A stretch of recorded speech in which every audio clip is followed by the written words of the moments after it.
Okay, folks, it's time for the real game to begin. We are diving into a fresh Battletech campaign, finished all of the tutorial missions, and I'm ready to crack my knuckles, grit my teeth, and whoop some ass. So the first thing we're going to do is head over to the command center and pick up a contract. And from the looks of it, we've only got a super easy mission to do, and if I'm being totally honest, I'm feeling overconfident because I've been practicing. So we're gonna take this mission. It is, well, let's read up about it. The Free Worlds League would like to offer you a choice contract, Commander. As the leader of a respected mercenary company, you should find the terms both fair and equitable, I think. Alright, so let's see. We get to choose, within a range, how much money we would like to receive from a mission. And from the looks of it, if we decrease the amount of money and salvage we get from the mission, it increases our reputation, which I'm sure has benefits when trying to purchase things from vendors. But I do kind of want some stuff from the mission, so I'm gonna kind of put it somewhere in the middle. I think that feels okay. We get a little bit of cash, we get a little bit of salvage, and a little bit of reputation. So right in the middle. We are doing pretty well for money. Since I restarted from my previous campaign, none of my mechs got obliterated, so we've got some extra spending cash. So I do feel comfortable chalking down that payment just a little bit so we get reputation out of this as well. So we're going to select a mission and go for it. So we will reconvene once we land on the planet. Flying in space. I feel like this is a clever way of hiding a loading screen of some kind, or artificially increasing the amount of time it takes to beat the game. Either way, it's a bit annoying. Hey, what's going on here? You're on the leopard's... Wait, is that leopard or leopard? I actually have no idea how to spell the word leopard. Hold on. That is leopard. That's how you spell leopard? That's so weird. If there wasn't proof before that I have a hard time pronouncing names, I think the fact that I was calling this the leopard is proof enough. So you're on the bridge of the leopard with all your bestest buddies for the daily staff briefing. Darius says we received 3 messages from the banks. Blah, blah, blah, stuff. You know what? I'm not super into conflict with the banks. I feel like this is going to be a crucial decision for us. I imagine if we choose to try and muscle around with the banks, they'll just throw money around and get us killed. So I'm going to choose to sweet talk the banks. Your company has gained the following tags: loan status, fair. So overall, I think sweet talking with the banks worked out for the better. So let's just continue and move forward. There are a lot of interesting mechanics at play. The interactive dialogue, I don't know 100% how much effect it has on things, but there have been interesting pop-ups based on the factions and whatnot that I chose when I was creating my character. So it is fun to see some of that stuff come back to the surface. Now we've arrived at the location for our mission, so we're gonna get started. We have 3 pilots and 3 mechs available. No, not necessarily the 3 mechs I would like to use, but they're going to have to do for now. We've got 2 lightweights and a medium weight. Our medium weight is going to be the bread and butter for this force. They have 2 autocannons and 4 medium lasers. Very powerful stuff there. And our mech warrior has the multi-target ability, so she can fire on multiple targets in a single turn. Our 2 lightweight mechs, their pilots don't have any special abilities, and their mechs overall are just going to be for scouting and running around, possibly getting some flanks on the enemy. So our Spider, piloted by Decker's got 2 medium lasers and 4 jump jets, so he's going to be very agile. And the Locust, not using any jump jets, but he's got 2 machine guns and a medium laser, which means if we can get a nice flank or some hits on targets with exposed armor, these machine guns are going to be pretty devastating. So we're going to have to try as hard as we can to keep these lightweight guys safe while we do most, if not all, of the killing with our Blackjack from medium range with those autocannons and the medium lasers. So, yeah, man, let's get out there.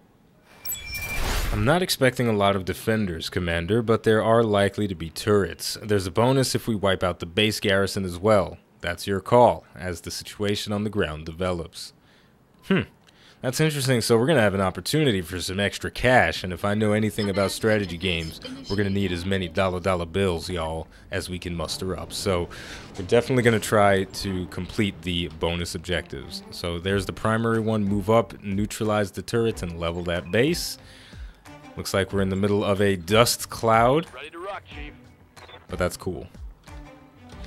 So one thing that I wasn't taking good advantage of in my previous play attempts was the cover system. Now, unlike XCOM, obviously you're not going to be hiding behind low fences and fire hydrants and trash cans, but you can run your mechs into the forest, and when they're standing in there they get defensive bonuses. So we're going to try to manipulate that as best as possible. If we can get it so that we're in the forest and the enemy is not, then that'll be ideal. Our little guys have so much mobility. I actually enjoy watching the mechs run around. They do look cool. Can't deny that. Alright, so here we go. It is our turn. We've got eyes on a vehicle.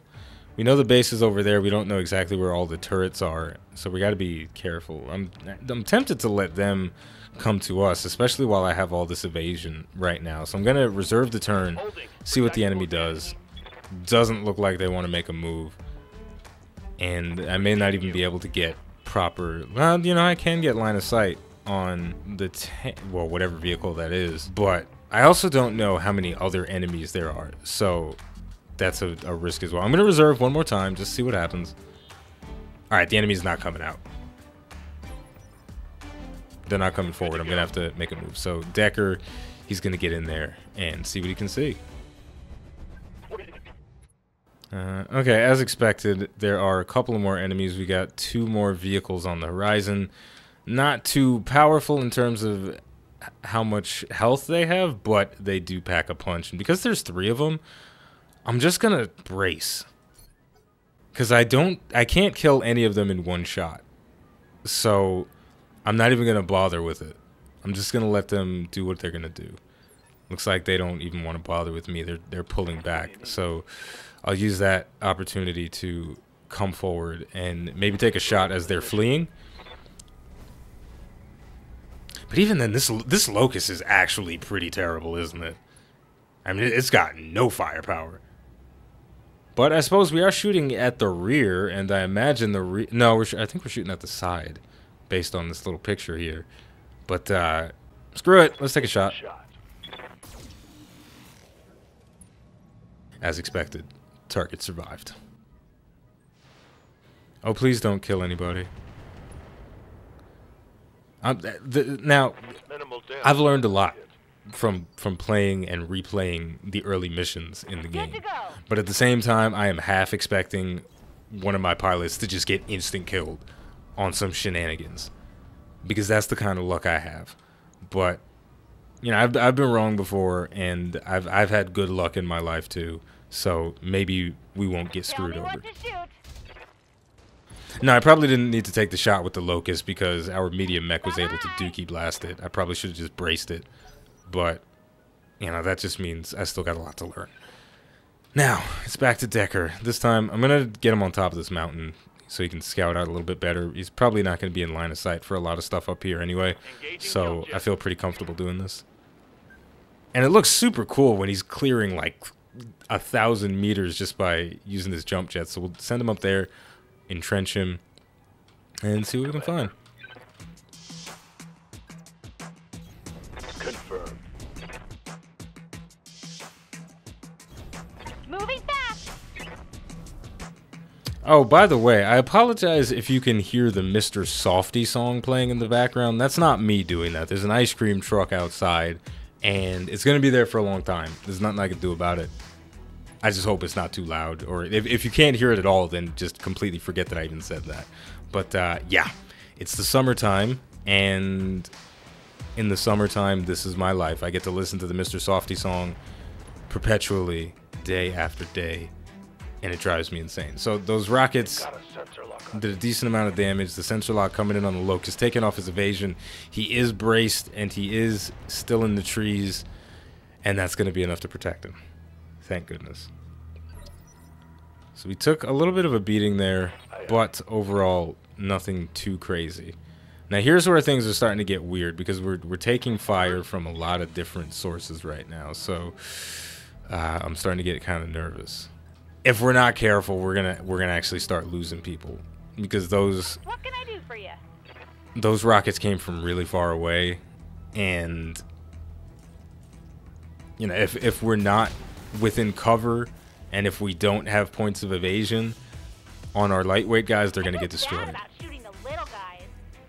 And you know, I'm more worried about the pilot than the actual mech, because I don't necessarily care about these lightweight guys, because they're not that strong, and I imagine they're kind of easy to replace, maybe not that expensive.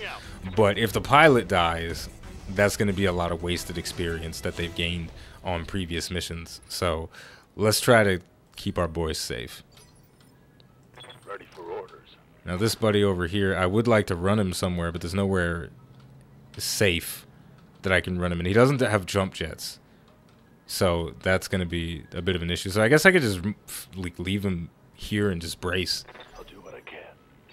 They've got a lock on me. The sensor lock coming out again, making our spider a bit more vulnerable, but the brace has proven to be the right decision. Damage is It's allowing us to mitigate some of that damage. So at this point, we're waiting and sort of twiddling our thumbs until we can get our medium mech in range of those turrets, because I don't think our lightweights really stand a chance of doing any meaningful damage to them, and that's a bit disappointing. So what I'm gonna do is I'm just gonna run back and forth with Decker and just keep his evasion up and keep him braced until our medium gets into position to deal the damage that they're supposed to deal. I don't know, I almost feel like I could get away with moving this lightweight guy up here and then bracing him. You know, I could sort of angle him to the side so that the tank doesn't get a headshot or has a harder time getting a headshot, and then maybe I won't get killed. Because again, I can't one-shot this guy. He's got 56 health and 52 points of armor. My shot only deals 25 damage, and I don't think I'm in range for my machine guns. I actually don't know how to check that, but they're supposed to fire automatically if they're in range, and I just feel like I'm not in range. I'm just gonna brace, because I just feel like I'm not close enough. All right, now it's time for Operation Bring in the Medium Mech. I'm gonna have to sprint out of the safety of cover, but if you know, the problem is if I do this sprint, then I'm not gonna be able to brace, and I'm probably gonna get blasted pretty hard. But I'm gonna rely on the armor here. I'm going back to my brute force strategies. Just gonna have to rely on this massive chunk of armor and hope I don't get headshot. If it works out in the coming turns, those turrets and those vehicles are gonna get absolutely wasted. And the bright side, oh please, please.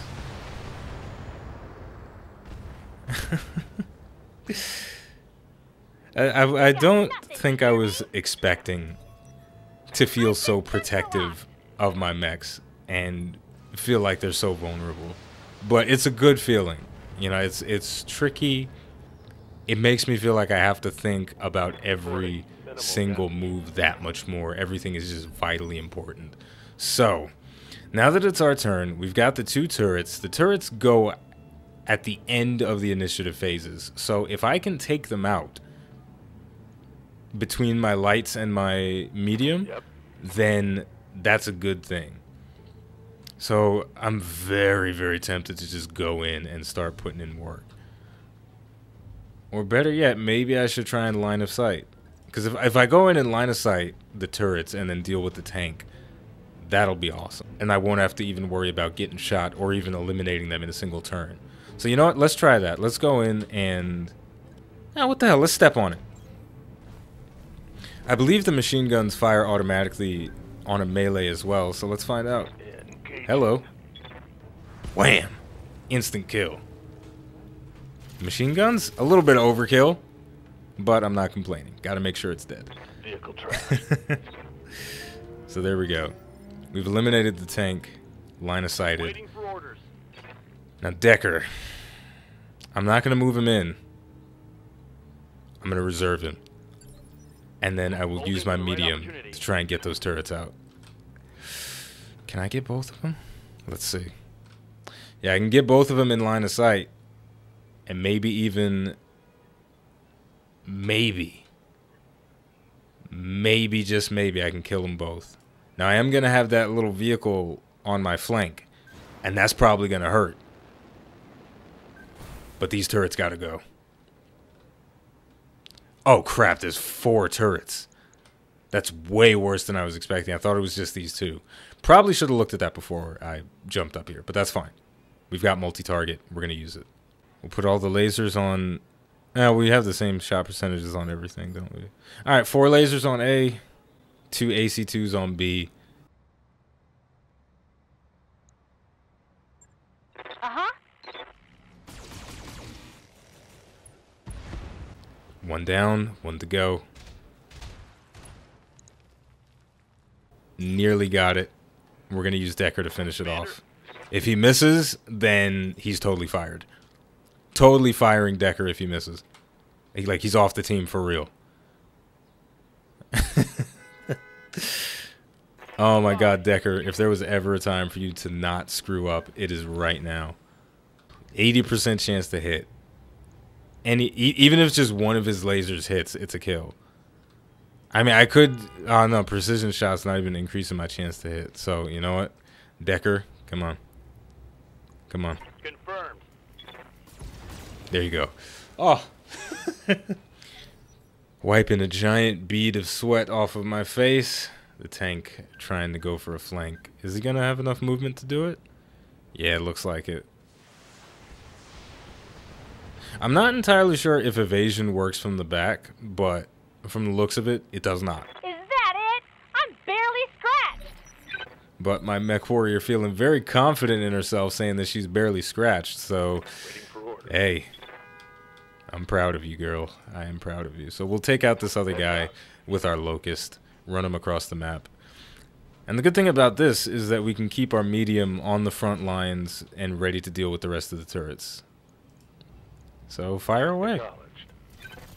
Yeah, we can actually see the percentage on our machine guns now, so that's how we'll be able to tell if they're going to automatically fire or not, or if they're in range or not. So at this point, all we got to do is mop up the enemy stuff. So that's what we're going to do. And yeah, we did it. Thumbs up for me.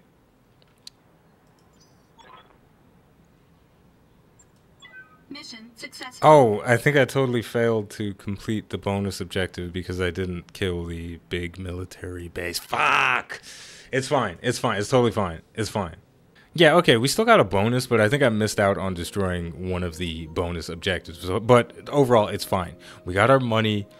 All of our mechs are in healthy condition. Our pilots didn't take any damage, if I'm remembering correctly. And we got a little bit of reputation.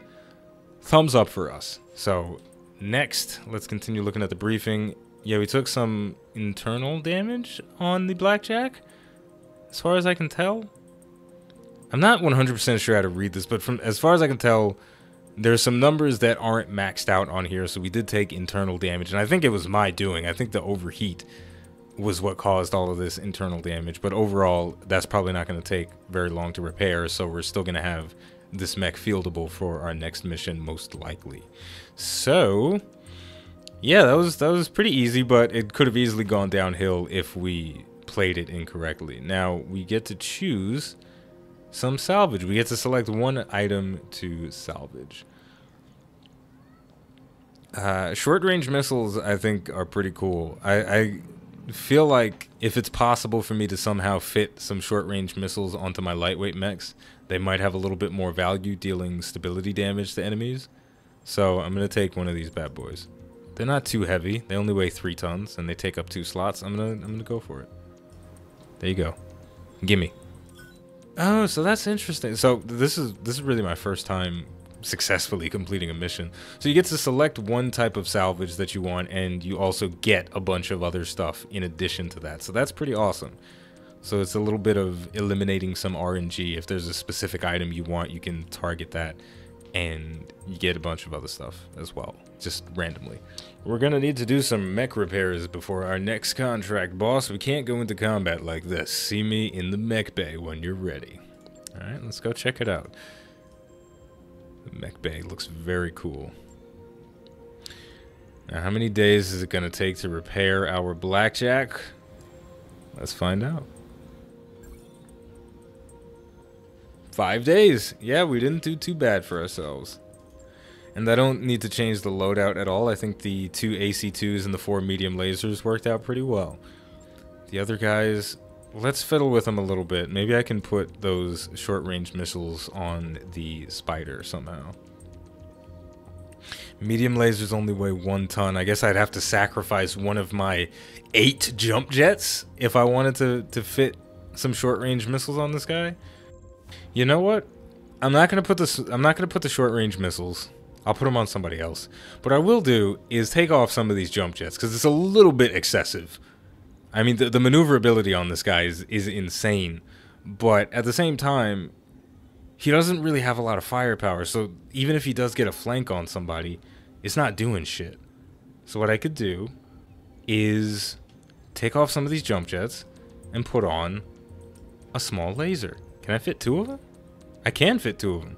So let's read what this thing does. Small lasers deal superb damage for their weight and heat generation, but have extremely limited range. Like all lasers, small lasers enjoy a baseline accuracy bonus over other weapons. So we've basically got a laser boy over here. If we can get him in range and on somebody's flank, we can just pew them in the back, and that should be pretty good. We're gonna have a little bit of trouble possibly closing the gap because we have 2 less jump jets. I don't know why they're all in the back. Right? That seems. Well, I guess we can just. I mean, no. Let's put some in the legs, right? I mean, why put them all in the same spot? Anyway, I don't even think that matters at all. But yeah, I think this is going to be a better option for our little guy. He'll have a bit more firepower, and if he has the opportunity to get in close, he will be able to take people out pretty damn well. So yeah, let's confirm that. It's going to take 10 days to do this refit, but overall, totally worth it. As for the Locust, this guy was definitely suffering because he didn't have jump jets. So maybe that's a thing that I can do. Well, I mean, we can put 2 jump jets on our Locust at the cost of armor, which really doesn't seem like a good idea. But yeah, I'm not going to do that. I'm not going to do that. I'll deal with it. Maybe I'll find a workaround at another time, but for now, we'll just leave it as is. So overall, I think that's what we're going to leave it at for now, but there's going to be plenty more Battletech in the future. We're going to do some more contracts, maybe even a main story mission if one pops up anytime soon. But yeah, that was fun. I'm clearly learning how to get good at this game. So yeah, as always, the name of the game is Battletech. The name of the channel is iBluairJgR. If you enjoyed this video, don't forget to like, subscribe, and leave a comment. Thank you for watching, and I'll see you next time.